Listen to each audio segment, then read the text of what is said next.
Kosova vendi vetëm në Evropë pa gazetë ditore të shtypur.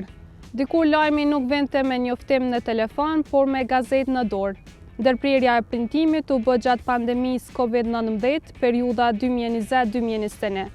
Në vitin 1999 kishte rreth 6 gazeta të shtypura, pas 5 vitesh u rritën në 7 dhe në vitin 2010 tregu kishte rreth 10 gazeta çdo ditë. Në vitin 2004 të gjitha gazetat së bashku shisnin rreth 174.000 kopje në javë. Në vitin 2019 kjo ra në vetëm 9.000 kopje, ulje prej rreth 95% për shkak të rënjes së kërkesës, kostos së lartë dhe zgjerimit të mediave online. Sot lajmet janë më të shpejta, por më të lehta për t'u harruar. Gazetat e shtypura na mësonin të ndalshim, të reflektonim dhe të kuptonin më shumë se sa titullin. Në gazetari në Kosovë, rikthimi i gazetave do të rikthente përgjegjësinë, standardin profesional dhe peshën e fjalës, sepse lajmi nuk është vetëm klik, por shërbim publik.